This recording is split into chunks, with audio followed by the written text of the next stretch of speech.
Good morning and welcome. This is Coffee with Campus Consultancy, episode 9. If you're joining me this morning, I'd love to know. Drop a comment below. What is in your mug? What are you drinking this morning? What's ahead for you today?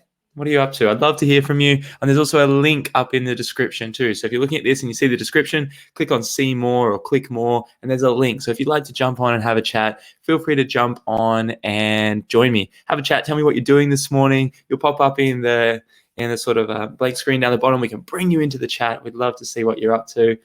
This is episode 9 of Coffee with Campus Consultancy, and you'll notice it's just me at the moment. Isabelle will be joining us very, very soon. She's just using a different browser to get in. Isabelle's absolutely amazing. I'm very confident you'll love hearing from her today. And I'd love to hear from you too. I'd also really like to acknowledge and thank our impact partners, Kua. So Kua Coffee is brilliant. They are working with us to be able to offer some of their coffee to you. So if you're interested in getting your hands on an amazing 500-gram bag of coffee that does good in the world, helps empower and support families in Uganda, 299 families so far, 146,000 cups of coffee. And if you'd like some of that delivered to your doorstep, just comment below. Tell us what sort of coffee you like drinking. Screenshot this post, share it. We'd love to hear from you. So welcome. Today we're going to be talking about where professional development sits in the student life cycle. And to do that, I'm joined by the amazing Isabelle. Hello. How are you doing there? Can you hear me? Is this working? Yes, I can hear you. Does that work? Hey, there we go. So I would have been easier to hear you if I had my headphones plugged in. That's a radical idea, but Radical. Strange world out there. It's crazy. Now we're big fans of coffee here. We're also big fans of tea. Isabelle, you're a tea drinker. Yes. What's in that wonderful polka dot mug this morning?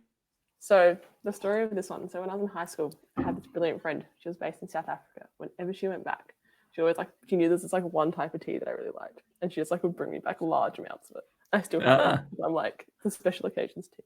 So there you go. Very nice. Special occasions tea. You heard it here first. Episode 9, special occasion with the wonderful Isabelle. So I'm going to load up my stream to make sure if we see the comments coming in, we can give some people some shout outs, answer some questions.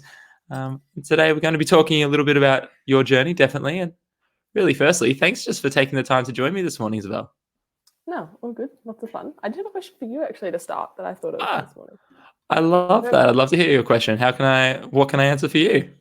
So I was thinking, because this talk was meant to be about personal development and stuff. And I remember you saying that you would do a lot of your personal development whilst you were in transit and commuting and planes. And obviously I'm guessing that's probably not happening at the moment. So how do you find your sort of getting that time in? Such a good question. And it's honestly as I'm so grateful for everything that's going good. I still have a job. Things are still good, but I missed that part. I even started this year. I've had this idea of writing a book about all the things I'm kind of doing and learning, just as to capture everything. And so I started using travel time, especially when I was in the air, to write this book. And so I played with it in my mind where I got really excited. And I was I'm going to write a book entirely in the air. I'm not going to write a word of it on the ground. And so the first page of it is all the flight logs. So every time I'm in the air, I think I had 9 or 10 flights. I was all right, I'm going to write a new chapter. I'm going to edit this little bit. And so I was getting really excited about travel because it meant I could work on this project. And I used to use it to, and then it's kind of gone away. So I've kind of parked that. I haven't decided what I want to do there. I was an exclusive Virgin flyer, which that's kind of gone out the window right now. So that's kind of awkward. Frequent flyers. Yes, I know, which is funny. But on the PD thing, I used to read. So one thing I've been doing is I'm setting my alarm of all times 5:53 a.m. And every morning I'm waking up at 5:53 because it's what I used to do at university. It's a long story. I've started and I just start the morning with sort of about half an hour to an hour of reading. So this morning I finished off the book I was reading this week, which was really good. But yeah, I've been doing lots of workshops too. So that little part of it, I'm still making that little part every day. So in a week or so, I can kind of knock off a book. But it's been an adjustment. It's funny not sitting down in a tram or a plane and having that headspace to go, okay, for this 45 minutes, there are no distractions. I've just me and the book. No. When do you fit it in? When do you get time in? Whether it's reading, podcasts, online courses, watching videos? Where does that Depends. fit I in? mean, I feel like, especially lately, my schedule's been a little bit like all over the shop as I've been trying to work out, okay, what works for me now that I don't have like my bus time to do whatever or Yeah. that sort of stuff. So at the moment, because I've been sort of working an internship through the holidays, at the moment it's kind of like either like in the morning, like just like sort of between like exercise and breakfast, or like in the evening between like after work, after dinner, or like before I start uni work. So like Yeah. it sort of depends. I think it'll, but then again, uni will start on Monday, so then it'll all change again because it'll be like, okay, now I've got uni work. When is it starting? But it was really good. Actually, last night I was reading night before, the one from the Club 553 newsletter, the Harvard Business Review one. Oh It yeah. was Yeah. good. You liked it? What did you get out of it? I think just sort of, I always felt really guilty taking breaks, sort of thing. Because I was like, oh no, I'm so, weak. I can't focus for 8 hours in a total sort of thing. Like whenever I was at work, I was like, oh, I'm so bad taking breaks. But like, I think sort of getting reminded that you need them and they're important and like you should take breaks was kind of refreshing. So I tried yesterday being a bit more sort of conscious of that, like actively scheduling, like this will be a break today. I think that definitely helped me like keep attacking problems with like the same excitement as in the morning. Sort of thing. Yes, I love it. If you try and concentrate the whole day.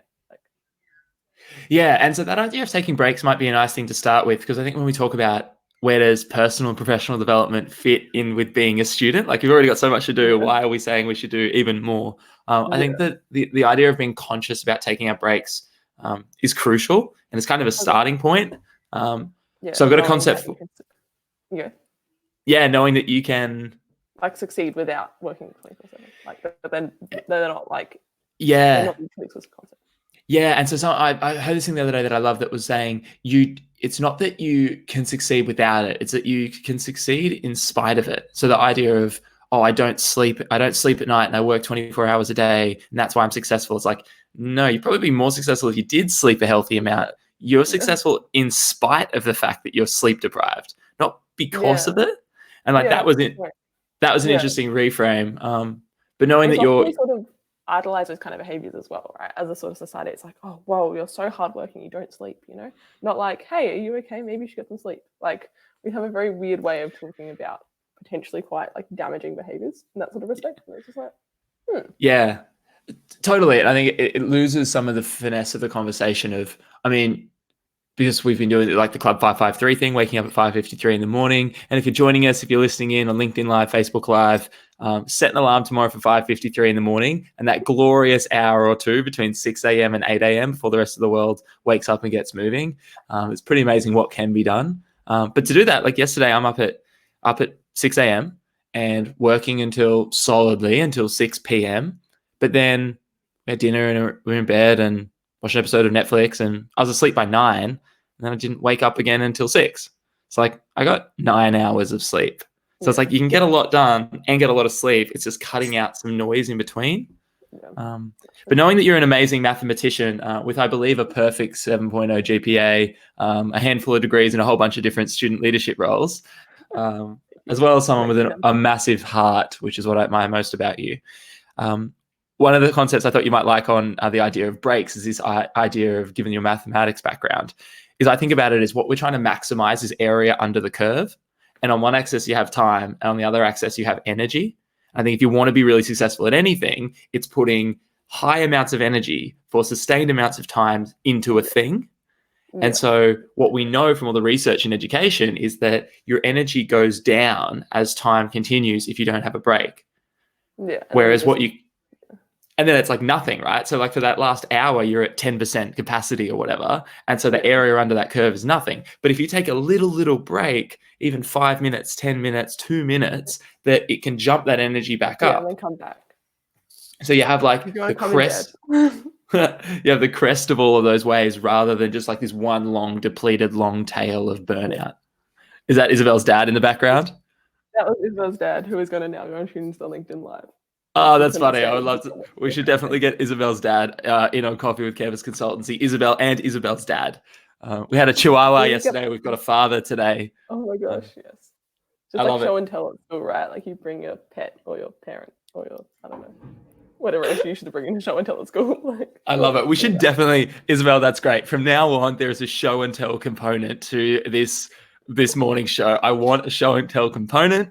My partner said yesterday, she's like, you should watch some Ellen episodes and like make it more game showy. I'm like, I've got no cars to give away. We do have coffee to give away though, courtesy of Kua, but I love it. Show and tell. That's happening. This is our morning show. We can do whatever we want to do with it. And if you are listening, we should get we need a whole team though for that, surely. Just to like, start up, do all the ad breaks.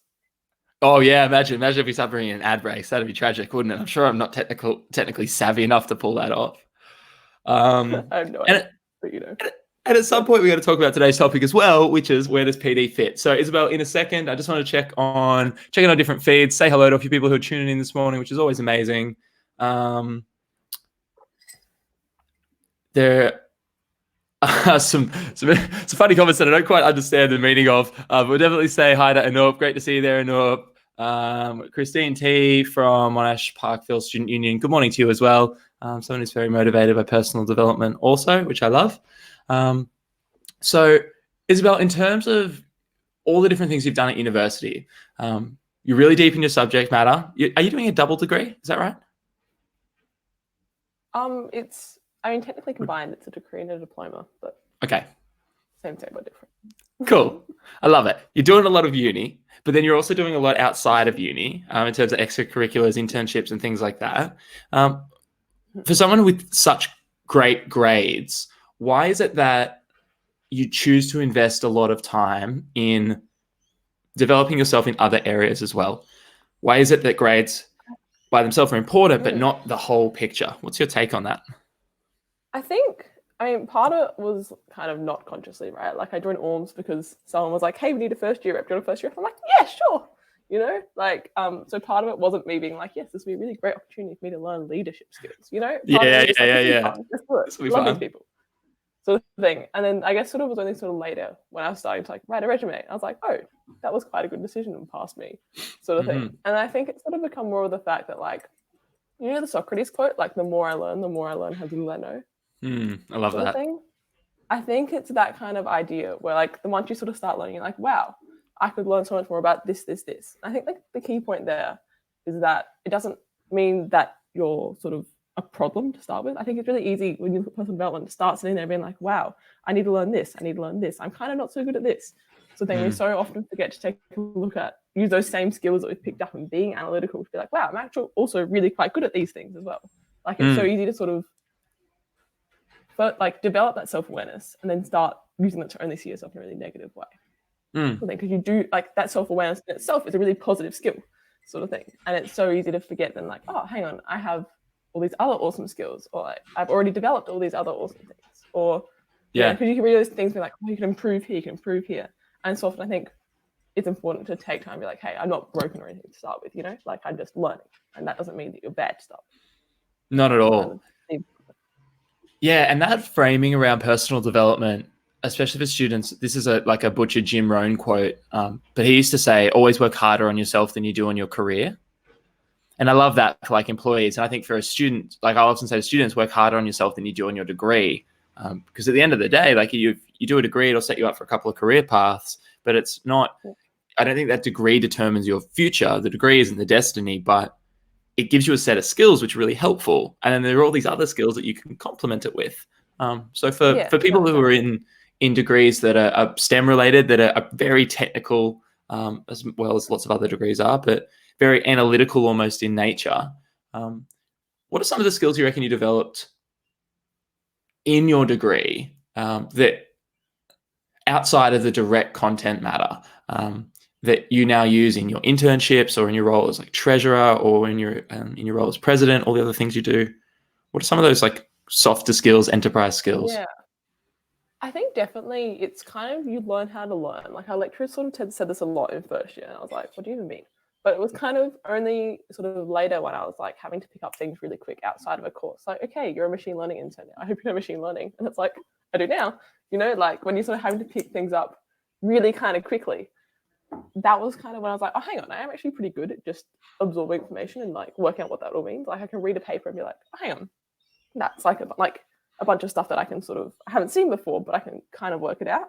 Like I think there's that ability to just be able to pick things up I didn't realize I'd sort of picked up in the first place. I was like, oh, that's a new one. Like, I think that comes from just constantly like learning with like the intent to learn. Like, you go to uni and like, let's learn this concept. But also like kind of researchy courses we did where it's like, here's a new concept, go try it, be free. And it's like, okay, well, I better learn it, sort of thing. I think it was those kind of courses that, and even just like the constant, just like you said, the really analytical components where you're not sort of just giving them like a clear-cut answer. It's like, okay, well, how can I get there? That teaches a lot about learning.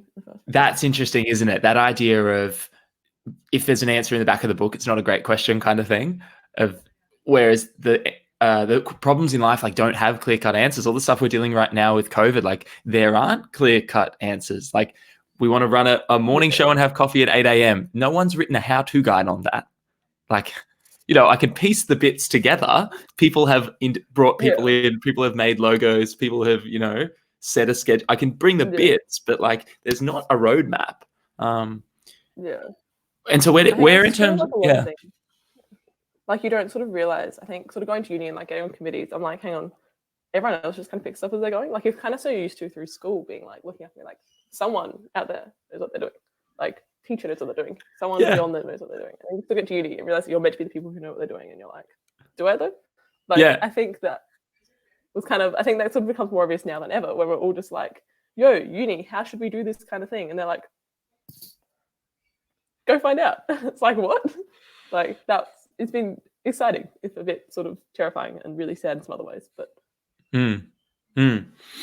I think it's worth digging into that terrifying bit too. Why do you think that it's terrifying? Particularly for students who might have come from we've come through school where there's normally always an answer and there's grading and teachers and feedback and people keeping us accountable and your assignment's due tomorrow. And then you get to university and that kind of changes. People realize that they might not know the answer and they are have to be a little bit more self-reliant, self-sufficient. Why do you think that reaction is a bit of terror or fear in students? I mean, because it's new, right? Like we're sort of always a bit afraid of the unknown, right? You haven't done this before. And fair enough, you were like 18, you'd been like you hadn't been that old for that long, if that kind of makes any sense, right? Like you hadn't been expected to be self-reliant. All of a sudden it's like, you are now. It's like, hang on, what? I don't get any training. Are there like L plates I can get for this? Like, yes. What's the L plate in self-reliance, right? L plate adulting was what my friends and I referred to it when we were feeling a bit. What did you say? Sorry. We were like, we're L plate adults. We can't be expected to do this. Yeah, right. But I think that's the whole point of those. That's the whole point of those plates, right? It's like it is kind of L plate. And do you think there's? I want to warn people not to have too many expectations, right? And to be forgiving when you stuff up. Oh, and that's it, right? That idea of, you know, happiness equals expectations minus reality, whichever way that works. Reality minus expectations. I think that's it. Happiness equals reality minus expectations. Like if the expectations are really, really high that you'll be perfect at something. And I think from a purely mathematical standpoint, you know, this is like addition, but I think it works. It's like, if you want to be happy, and even if you're kind of okay at it, like you're learning, but you think you have to be awesome at everything, if that's bigger than your reality, like you're not going to experience that happiness in the moment. And I think it's harder to appreciate the progress you're making if the expectation is I must be perfect at everything always. And we know that's not true, but why do you think we impose that on ourselves? Why do you think when there's so much to learn, there's so much that we don't know, why do you think that we have this feeling that we have to be perfect at stuff? Yeah, I mean, I guess like expectations aren't in themselves negative, right? Like you need like expectations is kind of like another word for goals, right? I think it's more that when you're good at, it's easy to sort of carry over your success from one domain into another without sort of reflecting sort of quickly. Like, oh, I'm really, really good at this.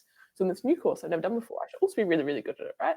Like it's really easy to just kind of carry across those goals and then not sort of reflect on the fact that, hey, I've never done this before. Maybe my goal could be like to learn rather than to get perfect scores in every test. Like, is that a more reasonable goal for me to set? Bingo. And that's the whole point of Carol Dweck's mindset stuff, right? Is that it's like learning and incremental learning is the goal, not perfection at something the first time we do it. Yeah, because you won't. Like that'll inevitably disappoint you unless you're like I don't know, you have like a secret talent list you never discovered, which you might be lucky on. Yes. You know, you're not going to be perfect first time around.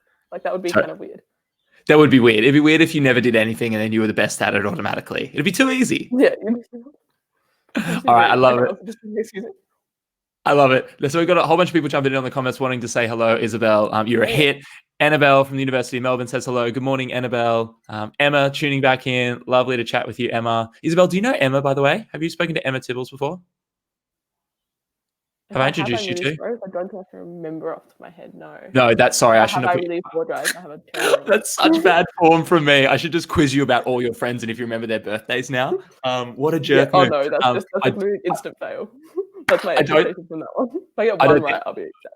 That's funny. I don't think you have. I have to introduce you to Emma. She's in the comments. She's absolutely amazing. You two will get along like a house on fire. Okay. Hi Emma, lovely to meet you. As much as everyone in the comments is amazing, but Emma and Isabelle, what you share in terms of love for professional development and giving back and leading student clubs is just on fire. Jonathan's jumping in. Jonathan's a deputy dean at RMIT as well, saying hello to yourself there. Sanduni's jumping in. President of Women in STEM. I don't know if I've introed you. I do know Sanduni. You know Sanduni. Awesome. As a treasurer from Women in STEM at Adelaide and a president of Women in STEM at Swinburne. Awesome to see you, Sanduni. Siddharth jumping on. Siddharth was telling us how he likes his coffee. So if you're into your coffee or you're into your tea, let us know in the comments below how you like it. Oh my gosh, you're literally blowing up here. Pooja's saying, okay, Pooja's got a question for us. So Pooja's the president of TEDx Monash University, Isabelle. Oh, wow. Congrats. Yeah.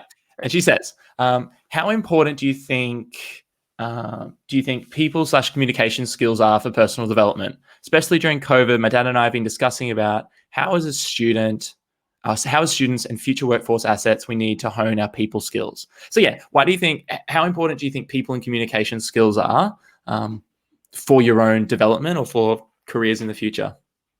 Yeah, I mean, I think this is kind of your quote here, but if you don't ask, the answer is always no, right? I think being able, you can learn so much by just asking the question. Be it oh, I'm confused about this thing, or hey, how did you get here? I think there's so much we can learn from people around us. And if you're sort of not willing to, if you're not willing, I guess unable is sort of the other point to sort of ask someone, the confidence to ask someone, you can sort of miss out a lot of knowledge. That being said, you need to ask everyone you meet 17,000 questions. Yes, but I love have one. Where you went there automatically is such the tell of why I think you've been so successful in your student leadership roles. When you said, why is communication important? Your first reaction was, if you don't ask. And I think that's the unlock, that it's about asking, that big communication skill isn't, I think lots of people think communication skill is public speaking, whereas it's not. It's part of it, right? You need to be able to get your message out. But so this is how I always think about it. What I know is a tiny, tiny, tiny percentage compared to what everybody else knows. And if I'm better at asking questions, I can learn from different people, build relationships. And I think the other thing, you go. Oh, I was gonna say, I think the other thing was this is throwing back to high school band days, was the idea of listening louder than you speak as well. Well, I mean, it's listening louder than you play, but also the importance of you can half of communication is the listening end. I think that's often undervalued. Oh, at least half, right? I think that's the real skill, is that it's listening and question asking. And I mean, Isabelle, people like talking about whom? Themselves a lot. So it's give them the opportunity, right? And if you're smart about it, and if you're listening to people and you're hanging out with people who have something interesting to talk about, have some knowledge to share, then listening to them could be a real treat. Yeah, and it is. You meet so many, you learn so much just from oh, sorry, just trying to put my tea down. You're fine. You learn so much from listening to just people who have different life stories. It's oh, I didn't realize that was a thing you could do that way, sort of thing. This kind of is Who's someone who's really interesting that you've stumbled into a conversation with? I'm in the habit of putting you on the spot this morning, apparently. In episode 9, we're getting sassy, and I like it. Yeah, who's someone you've just had an interesting conversation with, and you've learned something, you've gone, wasn't expecting that. Yeah, I think when I was at Optiva, they were very they were talking about their flat company structure, and I was yeah, cool, sure, everyone could say that. And I was just chatting to this guy who was in his trackies, because it's Optiva and you just wear whatever you want. And I was yeah, whatever, having a chat about his thing. Then later we sort of had this thing that's oh, let's go meet the general manager of APAC. And I'm ooh, this is super scary. And it was the same guy I was just having a chat to before, in the trackies. So I think just kind of learning about, and then sort of learning and then asking more pertinent questions about who he was. Hey, how did you actually get here? It was just interesting, because it's just so not what I expected. That was kind of my first real professional experience. And in my head I'd seen all the films where like the big boss like walks around like looking scary and like has their little army of minions sort of thing, and like Yeah. sort of like meet them like in traffic. I was like, this is insane. I think he had a really cool journey as well. He went like he was electrical engineer, went to trading, a bunch of other things there, lived a lot internationally, and like so much to learn there. I think it was just talking to someone who was so like successful and was willing to just like have a normal chat was kind of the most like assumption flipping experience I'd had. What other assumptions do you reckon have flipped around? What are some things you used to think that now you see in a different light? I love that idea of assumption flipping. And if you've got something in the comments as well, we'd love to hear from you. I'm loving the engagement this morning. This is awesome. If there's something that you used to believe that you no longer believe, what is it? What is something that you used to think, oh, I thought it worked like this, but actually it works like this? We'd love to hear from you. So if you're in the comments, let us know. Yeah, I think that's what careers my degree led to be honest. I sort of went into it just being like, hey, I love maths. Let's go. Let's do some maths. And then I was like, oh, hang on, there's actually heaps of like very cool stuff you can do that aren't just like really sort of like, I don't know what I thought I was going to do with my degree, but I definitely had those assumptions flipped just by like talking to people and be like, oh my God, that's such a cool master's project. Or through Whisk being like, oh my God, is that what you're doing with your time? Like, that's so cool. I didn't realize there was a job that existed. Like, there you go. Like, that was pretty cool. Those sort of just like, there are options I hadn't considered. Definitely. And I'd love to just check in and give some shout outs to everyone who's tuning in and listening and loving everything you're saying at the moment. Once we shout a couple of people out, I'd love to hear from you a little bit more about Whisk, because I go around the country praising Whisk. I think it's amazing. But the reason I think it's amazing, one of the many reasons I think it's amazing, is what it does in terms of introducing you to different people that you might not normally run into, including the peer group, but also outside. So in a moment, I'd love to hear from you on that. Awesome to hear from Poltak in the comments there, who's doing a Master of IT. Lovely to hear from you. Jerry, good morning. Jerry, I spoke with, I'm sure you won't mind me sharing this. I spoke with your brother yesterday. Great man. Lovely to chat with him. Thank you for the introduction. Really appreciate it. Sneha, hi as well. Emma's saying, oh my gosh, what a shout out. Nice to meet you. Well, you guys need to be best friends. Awesome. So that's what we're all about. If the one thing that comes out of episode 9 is that Isabelle and Emma meet and then together take over the world. Okay. Sign me up. I'm into it. Tell us about Whisk. Oh, okay. So here's my like proper full plug. No, okay. So I always feel really like people are going to judge me when I'm plugging Whisk, because I will get very excited about it and like it looks like I'm trying to advertise. But I'm genuinely just really excited about this program. Like, don't judge me. If anyone listens to anything I do, they can't be mad about too much excitement. Like, I'm pumped about coffee at 8 a.m. talking about PD. So like the floor is yours. Be as excited as you want. Yeah. No, it's essentially just a program. So run between Faculty of ECMS, so Engineering, Computer, Mathematical Sciences, and Sciences at Adelaide Uni. And it's the idea of it is sort of like we give all this training to like women as far as like personal development, like confidence and stuff, like normally only once they get to senior leadership levels, right? Which seems kind of dodgy, because like if they've got there, they've probably already got a lot of skills. It makes kind of more sense to upskill at the bottom so that they can actually get up to the top and start like changing women in leadership and start actually getting some diversity there. So the idea is, let's just give uni students a hell of a lot of skills, which is awesome. Oh yeah, there we go. There we go. I'm trying to get fancy. I'm trying to get fancy up in here in episode 9. Tech right here. Tell the people, Isabelle. So tell them a little bit more. So yeah, so that's the kind of the two components of the program. One sort of like your own sort of personal development, so a bunch of like workshops about your own strengths, a bunch of workshops about like sort of your own goals and sort of formulating that. But then there's also a whole lot of stuff about sort of professional skills, so like the basic stuff, like write a resume, write a cover letter, but also like let's do speed networking to make you talk to people sort of thing. Like let's just get you sort of into that habit, which was just a really like I was definitely like beforehand, and so let's go to a networking event. I'm like, oh dear, you know. But then they're like, cool, we're doing a speed networking event. And they literally like got us in a circle, got the industry people inside. We're on the outside, like every 2 minutes, just like rotate. So you used to like have a short conversation with like an industry person. And then like they obviously started lengthening the rotation. So you had to have like more and more conversations. But it's like, that's clever. Like that. I like that format. That's an interesting networking format. Yeah, it was really good as well. And then like after they did like an hour, and then it's like, cool, now let's just do some like normal networking. But by that point, you had a conversation with 5 or 6 different people. The world hadn't blown up. You hadn't died. No one had like laughed at you. Like, you know, it was like, okay, this actually isn't quite as scary as I might have originally thought. And then just like stuff like that, I found to be really good at sort of just helping you gain a bit of your own confidence in yourself and why people might want to talk to you, sort of thing. Because beforehand, right, you're in uni and it's like, why would anyone who like has a career want to waste their time talking to me? which is like garbage because you were interesting and fabulous sort of thing. Yes. I think you kind of that was a good way to make us learn that in a very sort of like they never taught us that explicitly, but you kind of pick that up when it's like, oh, hang on, people are actually genuinely interested in my experiences and opinions and stuff. I agree. And that goes back to Pooja's question of the importance of the communication skills. So Isabelle, I think you're spot on. You've said that mindset of like people would waste their time with me, like who am I? But then you've said that's garbage. So let's come up with 5 reasons. What are 5 reasons why it is valuable, selfishly valuable to people in industry to come and speak to students? What do they get out of it? Because there's so many things. And I think it's so easy just to pretend like I'm just a student. What do I have to give? But if you're listening to this right now, you have so much to give. You have so much to give. So what are 5 reasons? Give me 5 right now. Or we'll do one each. It's like no one else is youer than you sort of thing. Like, I'm just like, as you can see, I read a lot. Quotes get stuck in my head. Yeah, I like it.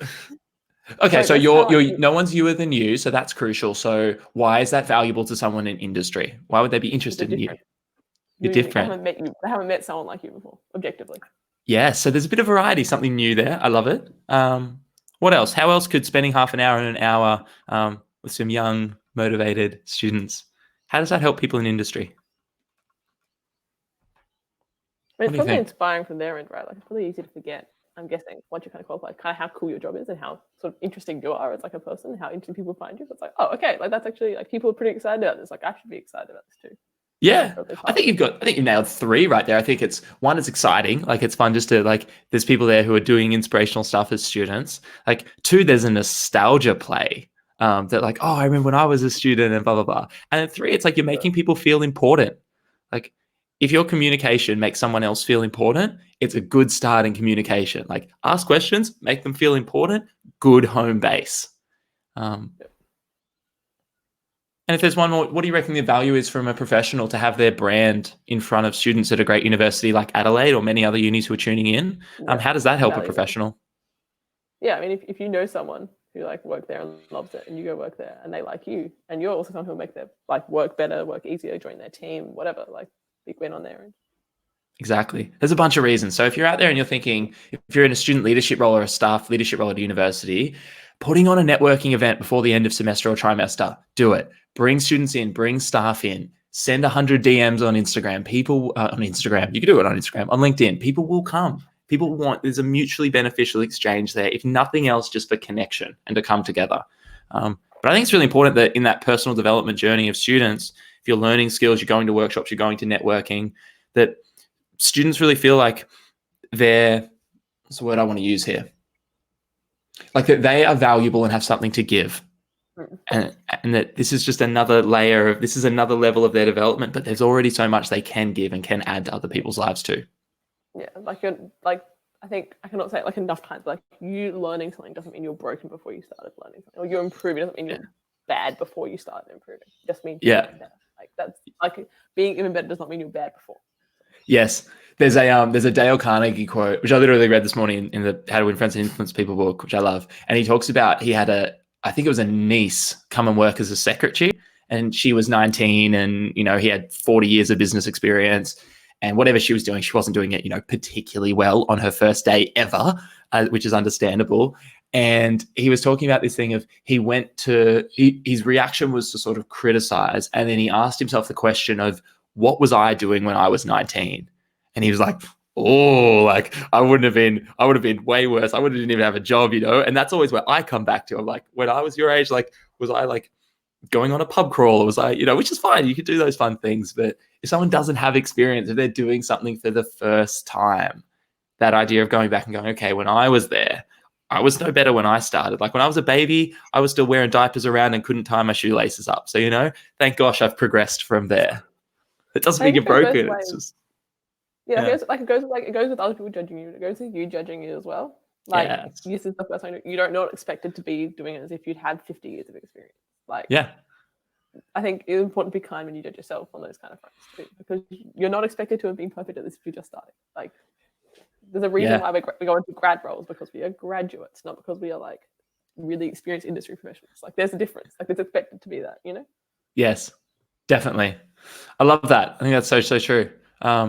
Liam's jumping into the comments there and saying, wonderful insight so far. Thanks, Isabelle. So thanks, Liam, for jumping in. A mathematics major student. Yeah. Very cool. So, Isabelle, in terms of where your year's looking, like obviously with everything that's happening with COVID right now, that's making some of your student society, student leadership work, I can only imagine, different, if not challenging. Yep. How are you and your team sort of getting through that? Sort of like better than I expected. Like, I don't know. I think I kind of saw it. I was kind of like in denial about COVID for quite a while because I'm not. I was too, to be a little bit honest. Yeah. And then it kind of got bad. I'm like, okay, yeah, maybe something bad can happen, you know? Yeah. I don't remember on that front. But like, I think once we sort of went over the whole like, okay, we can't have a pub crawl sort of like discussion, we started getting really creative. Like one of our societies started Discord, which has been really fun to sort of run, and like, you know, we post like puzzles on it, and it's like a good time. Another one of our societies has gone, like Women in STEM has been doing like a whole bunch of things. We're trying to plan this event now, sort of, especially like aimed at like first years, because obviously if you had 3 weeks of uni, then it's like, don't come into uni. It's very hard to meet people, make friends. So we're trying to sort of do some events around that. So I think it's definitely like our roles have pivoted, like different sort of roles have sort of come to the fore in ways that we didn't sort of expect. Like, so treasurer's gotten pretty easy at the moment because we have like 0 expenses because we're not holding physical events. Yeah. So my job's just like, we haven't spent money. It's good. But then on the other hand, on the sort of arms end of it, where I'm comms officer, now I'm like the sole mouthpiece of the committee to the whole world. So it's like, better get some more posts out. So I think definitely like the way that we've sort of used different roles pivoted. And I think in a way that'll probably make us stronger coming out of it, because now we have a lot more of an appreciation of like how important our socials are, or like all that kind of stuff, or like what sort of needs we still need to be meeting in sort of the future. Like we've really sort of focused on like first year needs, like the need to like connect people. And it's like that's probably something people want to do anyway, you know, even at physical events. So I think I think sort of like most of the world, we won't like we'll come out different to how we went. And I think for the better, I hope. Yes. I think you're spot on. I think different. And I love the word that you used before of stronger. I mean, one of the things I keep coming back to is like, it's not guaranteed that we're going to come out in a better position. I don't think it's not guaranteed. Because some people have lost jobs, you know, we have a good friend who works at the 7-Eleven on the corner of our street. And his wife, we just found out, like, has lost her job.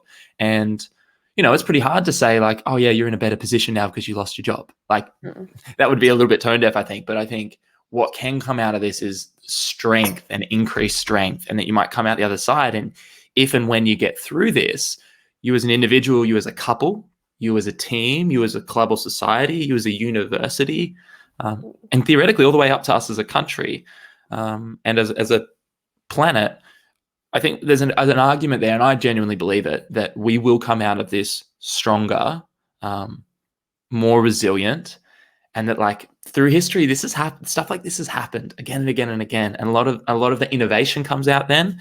But I think there's a grittiness that will come from us going through this. Yeah, I mean, I feel like I always feel really bad. I know I'm saying that from a relatively privileged position in the respect that I have a nice house. I have no younger dependents, so I'm trying to look after. Like my youngest dependent, like kids I tutor. That requires relatively little like actual dependence on me. It's just like an hour a week, you know. So I think definitely some people are going through it tougher than others. I always feel really bad saying we come out stronger because like I'm also not going through some of the tougher parts of this one. But that being said, there's probably I don't know. I always just feel really like, odd saying that one. Like I mean, I also hear what you're saying, but it just feels like we can say that from a position of privilege too. Yeah. And I think that's the conversation that's okay to have. Like I think it's okay to say, can we talk about that?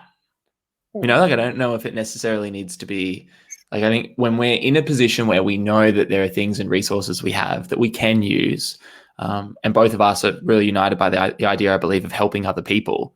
Like what I'm talking about here is like trying to help other people who have the resources to become stronger within themselves and within their teams and communities when they have something to give.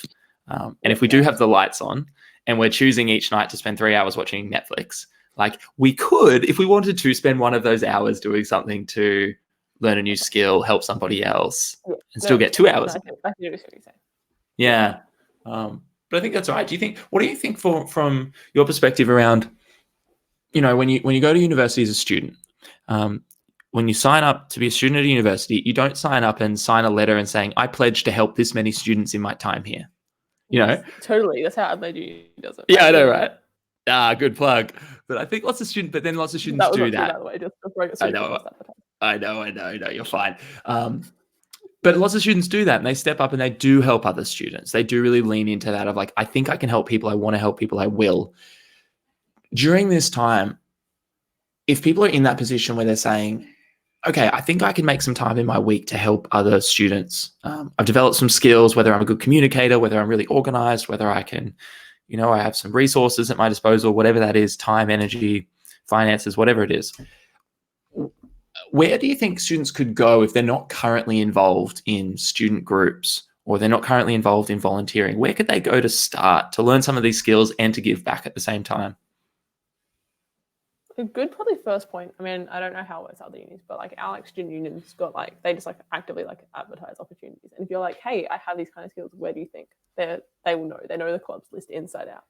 Or if you already know like a club you're interested in, like all we want at the moment is people to just come along to events. Like come along, you'll be making our day. You'll be helping other people, you'll be connecting with other people. Like that'll make other people's day. Like I went for a walk this morning and some guy who like I normally see when I go for a run was like, why aren't you running today? And that like made my day. I don't even know why.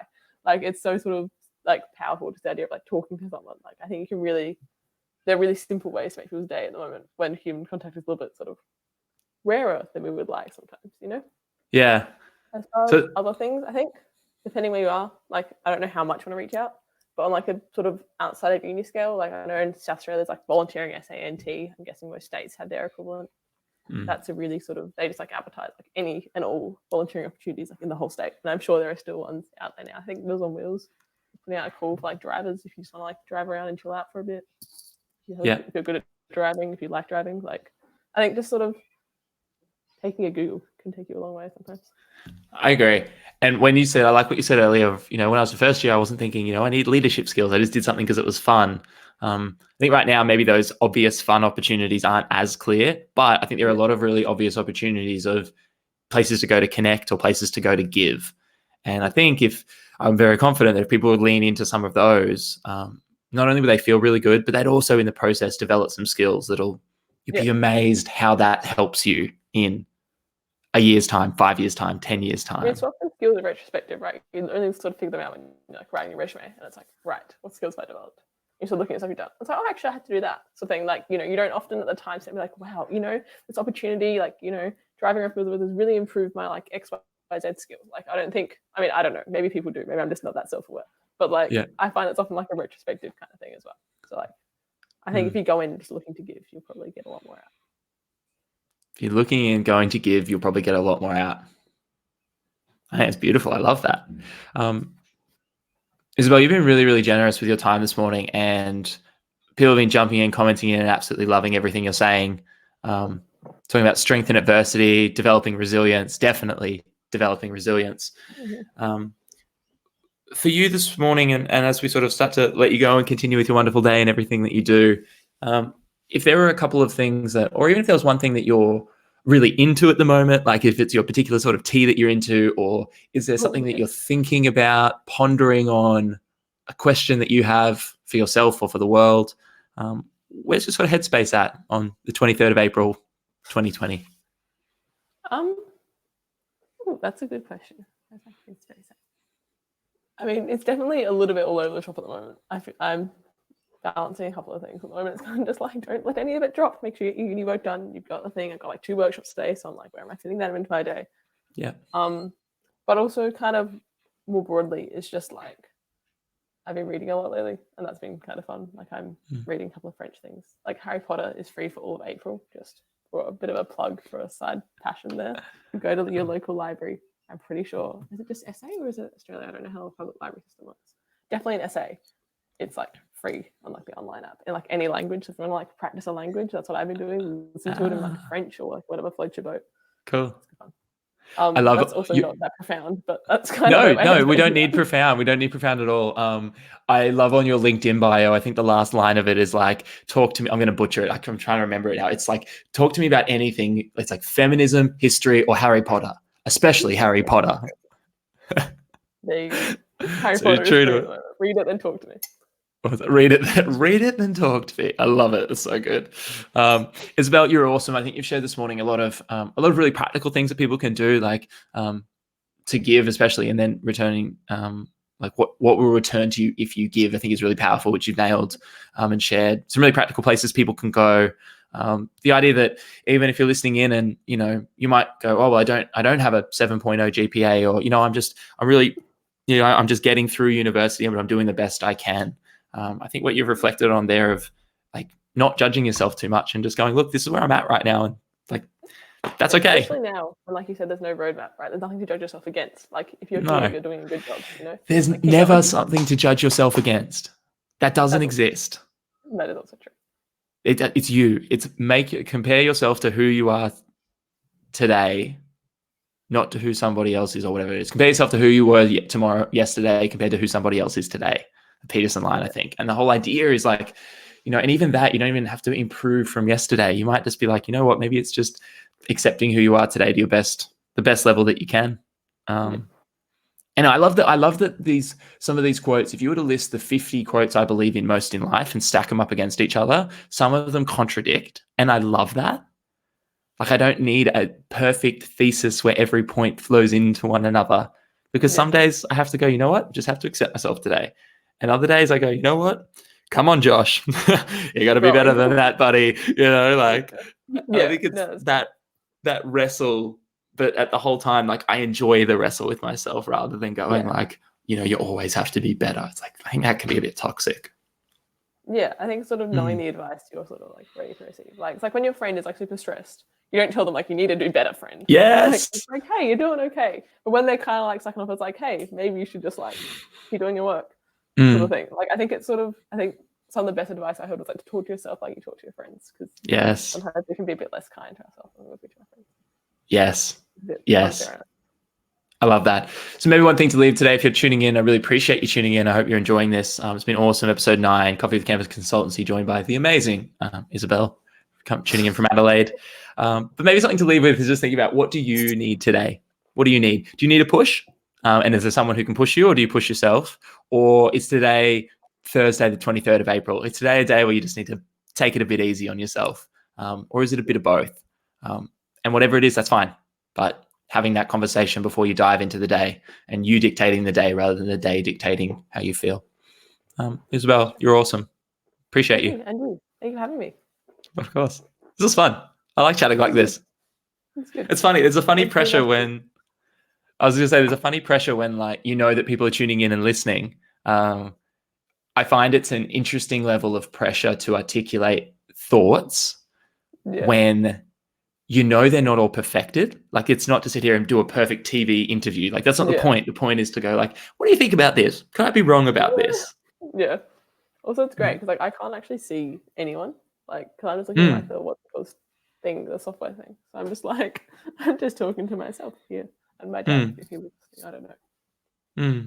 I love it. So before we go, two final comments. One from Anna, who's a director at Deloitte, saying, yes, this is a lot of fun. So I love that it's getting all the way through to Deloitte. Thanks, Anna. Looking forward to bringing you on in a couple of weeks too. And Emma jumping back in, Actia is an online platform that connects skills students with individuals, orgs, and startups who are looking to hire great people. So a great way for students to help others and develop yourself at the same time. So heaps and heaps out there. If you've heard from someone in the comments, you've enjoyed their comment, connect with them, send them a message. I'm sure they'll be really, really open to it. The community we tend to foster is pretty open to that sort of stuff. We've got Isabelle here as well. Isabelle, if people want to check out what you're doing and find out more about you, what's a good place for them to go to get to know you a little bit? Probably LinkedIn? I'm more dedicated to my LinkedIn than to my Facebook. As in, I don't post on Facebook, but I'll actually post on LinkedIn. So that makes sense. So Isabelle's name's just up here, a little title down under her name. It should be there. I need to figure out the reverse camera thing. It's there, but for her, which is there. We tried. There. It's surprisingly hard as well. Like, it is hard. And if you're watching this right now, like, needn't ye judge us, seeing as this is how we're spending our morning, watching Josh and Isabelle trying to point to boxes on the screen. It's getting weird up in here. So this is why the robots will win. But until they win, it's been wonderful speaking with you. You're amazing. Have a great day. Thank you for everyone who's tuning in. And tomorrow, we've got a special one. Tomorrow, if you're going to tune in, Ben, who's tuning in, an international student helping other international students, he wants it tomorrow to be, I think he's calling it like Fancy Frock Friday or something. So I have to put on a party shirt and some weird clothes. It's going to be weird in the stream. So if you're ready, if you feel like putting on something funky, coming into the live stream and saying hello, whether you've got a blow up dinosaur outfit, or someone had a Beauty and the Beast. They were fully dressed as the Beast in a workshop the other day, which was an odd one, but I was into it. So if you've got some funny clothes at home, we'd love to bring you on the stream, say good day, have a little bit of fun on a Friday morning. But with that, we'll see you very soon. Thanks all. All righty. So that's just closing down on